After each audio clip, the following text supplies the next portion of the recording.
Hoje nós iremos falar sobre as reações de oxirredução nos compostos orgânicos.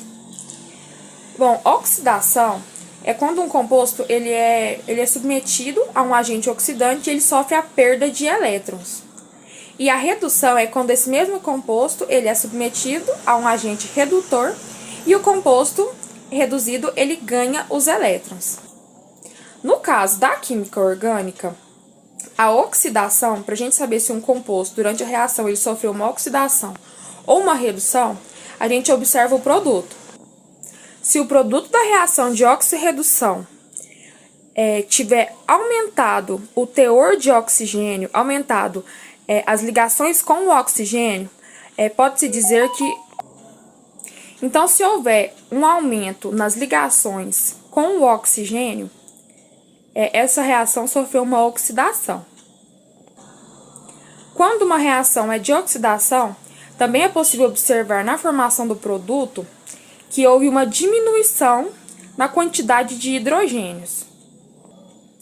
Então, o conceito de oxidação na química orgânica é aumento do teor de oxigênio e diminuição no hidrogênio. A redução, quando uma reação resulta num produto que houve uma redução, você vai observar que houve um aumento no número de hidrogênios. As reações que sofrem redução também são chamadas de reações de adição nucleofílica.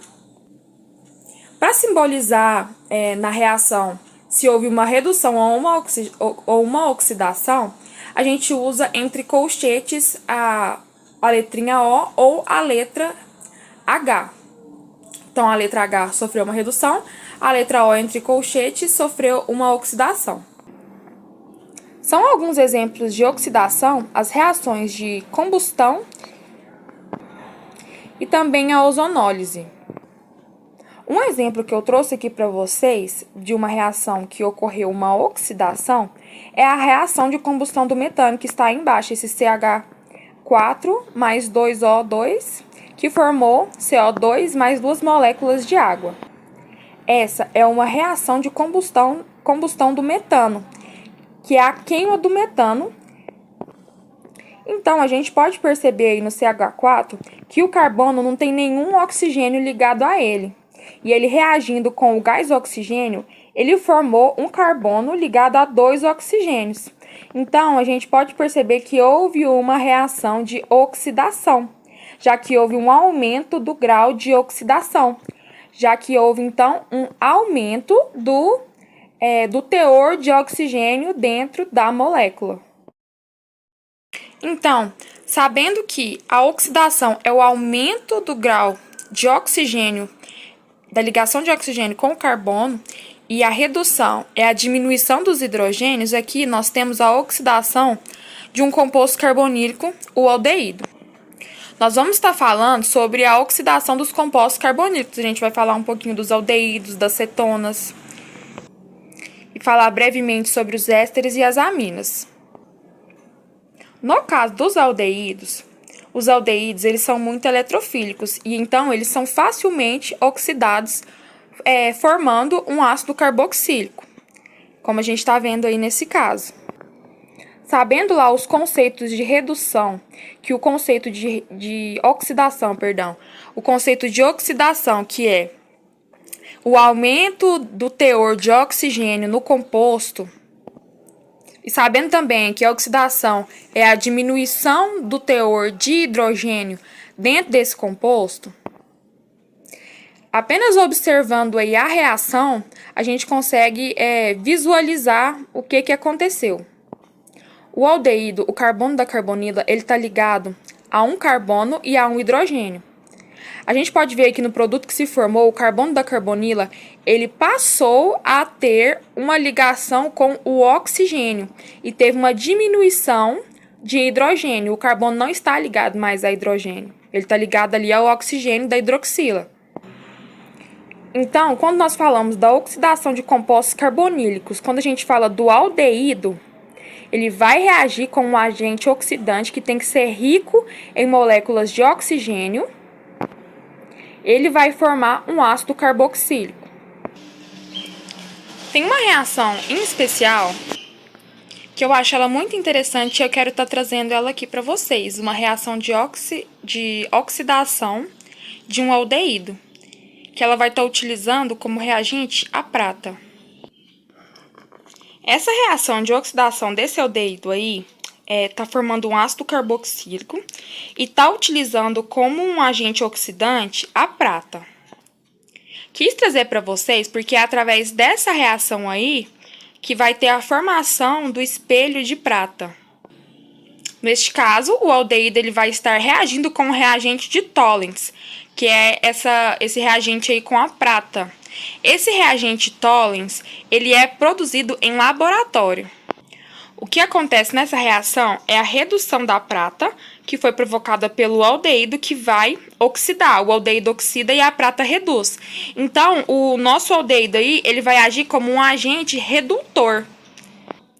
É um pouco confuso no início, então quer dizer que quem oxida vai ser o agente redutor? Sim, quem oxida, que no caso o aldeído está oxidando, ele vai agir como um agente redutor da prata, porque a prata vai reduzir. E o produto dessa reação forma um ácido carboxílico mais a prata metálica, que essa prata ela vai ser depositada no vidro de forma sólida e vai formar o espelho de prata. No caso das cetonas, a gente não vai entrar muito aprofundado nas reações de oxidação das cetonas. Por quê? Vocês lembram que a gente falou que as reações de oxidação ocorrem por meio da diminuição do hidrogênio? No caso ali do composto da cetona, não tem hidrogênios para a gente estar perdendo. Ele é composto pelo carbono da carbonila ligado a 2 outros carbonos. Então, neste caso, as cetonas só são oxidadas por oxidantes energéticos, agentes oxidantes energéticos. Um exemplo desses agentes oxidantes energéticos é o permanganato de potássio e o dicromato de potássio em meio ácido. Falando agora um pouquinho sobre a reação de redução das aminas. A amida, quando ela for sofrer uma redução, quando a reação for de redução, ela vai estar gerando, ela vai estar formando uma amina. Lembra lá do conceito de redução? Que há uma diminuição no teor de oxigênio e um aumento no teor de hidrogênio? Neste caso, então, o carbono que estava ligado na carbonila, ele, no caso ali da amida, ele estava ligado, a um NH2 e a um carbono. Quando esse composto sofreu uma redução por meio do agente oxidante, do agente redutor agora ele está reagindo com um agente redutor. No caso aí, o agente redutor é o hidreto de lítio-alumínio. E esse composto aí, essa amida, sofreu uma redução, formando uma amina. A gente pode confirmar, lá de acordo com o conceito que foi dito no começo do vídeo, que a redução ela diminui a quantidade de oxigênio. A oxidação diminui a quantidade de hidrogênio e a redução diminui a quantidade de oxigênio. Então, a gente pode ver ali que no final ali da reação, o oxigênio ele sumiu. Então, comprovando mais uma vez que houve uma redução dessa amida em uma amina. A gente vai falar também sobre a oxidação dos alcoóis. Bom, os alcoóis eles podem ser primário, secundário ou terciário. No caso do álcool primário, a função da hidroxila ali, OH, está ligada a um carbono, que por sua vez está ligado a outro carbono, como a gente pode observar ali. No álcool secundário, o carbono que está ligado à hidroxila está ligado a somente um hidrogênio. E no caso do álcool terciário, o carbono que está ligado à hidroxila, ele está ligado a outros 3 carbonos. Não tem hidrogênio ligado nesse carbono que está ligado à hidroxila. Essa é a definição de álcool primário, secundário e terciário. Como eu já tinha falado para vocês, o álcool primário ele tem 2 hidrogênios ligados ao carbono da hidroxila. Quando ele sofre uma oxidação, essa primeira oxidação que ele sofre vai parar em um aldeído. A gente sabe que é uma oxidação, porque está simbolizada ali pelo Ozinho entre colchetes. e teve uma perda de um hidrogênio e teve um aumento no teor de oxigênio ligado ao carbono.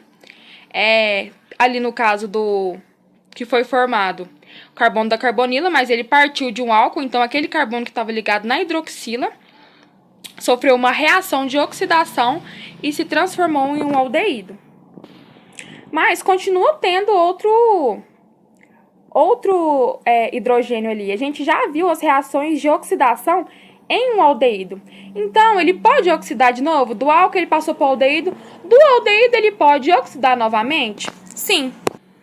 Então, vai acontecer agora não uma oxidação do álcool, porque o álcool já foi oxidado e formado um aldeído. Agora aconteceu novamente aqui, então, que a gente já tinha visto anteriormente, a oxidação do aldeído, que forma um ácido carboxílico. Então, houve também, novamente, uma redução na quantidade de hidrogênio e o aumento do teor de oxigênio, da ligação de oxigênio ali. Bom, a oxidação de um álcool secundário, só a gente observar a estrutura. O carbono que está ligado na hidroxila, ele está ligado a outros 2 carbonos e a apenas um hidrogênio. Já sabendo disso, que no caso do carbono do álcool primário tinha 2 hidrogênios, então ele oxidou 2 vezes. Nesse caso aqui, o carbono que está ligado à hidroxila está ligado a apenas um hidrogênio.